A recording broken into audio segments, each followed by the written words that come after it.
మాట్లాడదాం. వారంతా గిరిపుత్రులు, కల్లా కపటం తెలియదు. అడవి తల్లే వారికి దైవం, జీవం కూడా. అలాంటి వారికి ఇప్పుడు పెద్ద కష్టం వచ్చి పడింది. అడవి నుంచే వారిని తరిమేసేందుకు ప్రయత్నాలు జరుగుతున్నాయి. ఎక్కడ, ఏమిటా కథ? వాస్తవ స్టోరీ.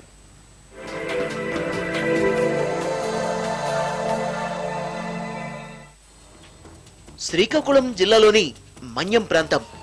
చుట్టుపక్కల ఎక్కడ చూసినా పచ్చదనమే. కనుక గిరిపుత్రులకి ఈ అడవి తల్లే అన్ని. ఒరిస్సా నుంచి వచ్చిన ఏనుగుల మంద 4 ఏళ్లుగా వారి జీవితాలతో ఆడుకుంటున్నాయి.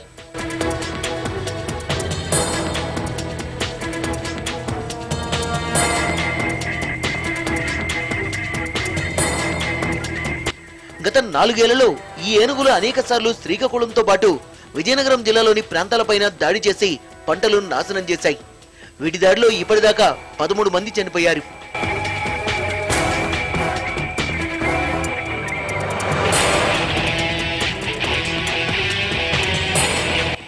వీటిని పట్టుకునేందుకు రాష్ట్ర అటవీ శాఖ చాలా ప్రయత్నాలు చేసింది. కేరళ, అస్సాం రాష్ట్రాల నుంచి శిక్షణ పొందిన ఏనుగుల్ని, నిపుణుల్ని సైతం రప్పించింది. ఇన్ని ప్రయత్నాలు చేసినా 2 ఏనుగులు మాత్రమే పట్టుబడ్డాయి.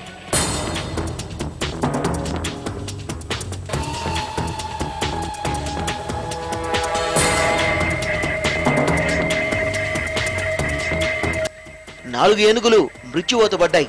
ఇందులో 2 ఏనుగులు ప్రమాదవశాత్తు చనిపోయాయి. మరో 2 ఏనుగుల్ని గుర్తు తెలియని వ్యక్తులే గుట్టుగా మట్టుబెట్టారు.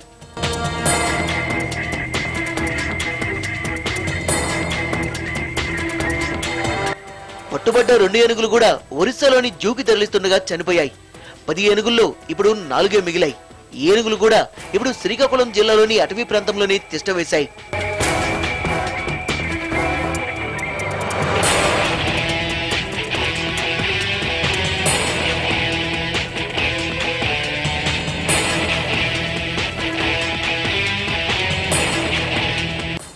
ఈ అడవి ఏనుగులు మళ్లీ పంట పొలాలపై దాడి చేస్తున్నాయి. దీంతో స్థానిక గిరిజనులు తీవ్రంగా నష్టపోతున్నారు. ఈ ఏనుగుల్ని ఇక్కడి నుంచి తరిమేయండి మహాప్రభు అని మొత్తుకుంటున్నారు. వారి మొర ఆలకించాల్సింది పోయి ఈ ప్రాంతాన్నే ఏనుగుల అభయారణ్యంగా ప్రకటించేందుకు ప్రభుత్వం సిద్ధమైంది.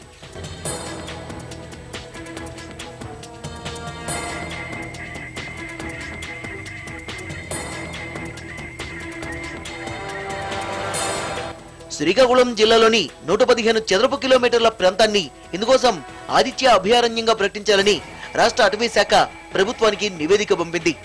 ఈ ప్రాజెక్టు అమలైతే అటవీ ప్రాంతంలోని 69 గిరిజన గూడల్లోని 8,000 మంది గిరిజనులు నిర్వాసితులవుతారు. నిర్వాసితులయ్యే గిరిజనులకి 10 లక్షల రూపాయల నగదు చెల్లించి వేరే చోట ఇందిరా ఆవాస్ యోజన పథకం కింద మంచి ఇల్లు కూడా కట్టించిస్తామంటున్నారు రాష్ట్ర అటవీ శాఖ మంత్రి శత్రుచర్ల విజయరామరాజు.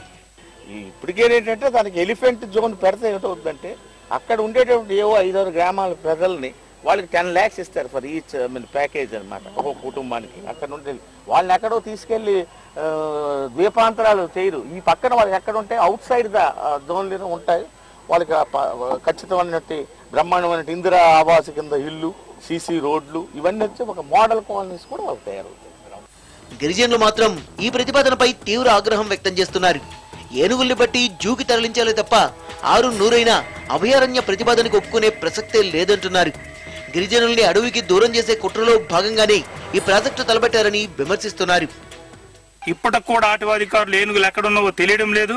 ఆదివాధికారులు వచ్చి ఆదివాసీలకి గ్రామాలని ఖాళీ చేయమంటే ఖచ్చితంగా గిరిజనులు ఊరుకోరు, తిరుగుబాటు చేస్తారు. ఈ తిరుగుబాటు కారకులైనటువంటి విజయరామరాజు అటవీ అధికారులే అని చెప్పేసి తెలియజేసుకుంటున్నాను. గ్రామాలు విడిచిపెట్టి అక్కడికి వెళ్ళము. దయచేసి మీ ఏనుగుల్ని మా తప్పనిసరిగా జూకి తరలించాలని మేము విన్నవించుకుంటున్నాం. గిరిజన స్త్రీలు కూడా అభయారణ్య ప్రతిపాదనపై మండిపడుతున్నారు. అడవి తల్లిని వదులుకుంటే తమ బతుకు ఎడారే అంటున్నారు. 6-100 అడవిని వదిలే ప్రసక్తే లేదంటున్నారు.